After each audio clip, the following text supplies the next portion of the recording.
Past few years, federal employees have had surveys that they've revealed government-wide decline in employee engagement and satisfaction. We get these results from the Federal Employee Viewpoint Survey. It's an OPM-administered survey that reaches out to more than 800,000 federal employees in 2014. And of that number, nearly 400,000, which is an incredible number, replied, and this data was sorted by OPM to provide numbers and kind of a useful metrics that we can look at in terms of employee satisfaction. 90% of the federal employees surveyed are willing to put in the extra effort necessary to get the job done, an incredible number, and that they consistently look for better ways to do the job.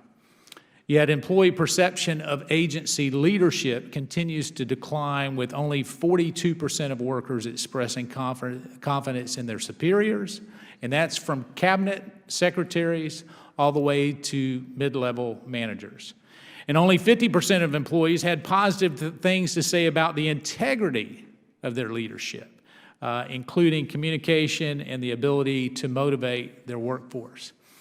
This is a considerable decrease and should be a concern for agency leaders, and raises questions about the priorities in managing our nation's more than 2 million public servants. 7 in 10 workers said that their chance at a promotion is not based on merit, but on favoritism, something that is extremely troubling, I know, to me and the ranking member.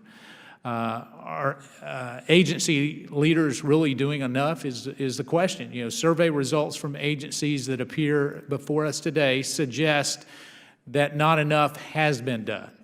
You know, specifically, DHS and the Chemical Safety Board are consistently below government-wide averages for employee engagement and satisfaction. The Department of Homeland Security, and Ms. Emerson, will be hearing from you, the Department of Homeland Security rests as the worst place to work among cabinet agencies and saw its score drop by nearly 3 points from 2013. DHS had ranked 19 of 19 in terms of cabinet agencies on factors such as effective leadership, fairness, empowerment, and skills to match the mission. Specifically, one that's near and dear to me, as I've mentioned to you previously, is the Secret Service employees ranked number 276 out of 315 among places to work. I continue to get emails from agents who are willing to give their life for the president, and yet they're afraid to engage with supervisors in terms of making decisions. So I say that we're having this hearing because this will not be the first of any hearing. This will be an ongoing, really the ranking member and I believe that focusing on the great workforce that we have is critical. We've agreed to go out and meet with the rank and file on a regular basis to hear from them.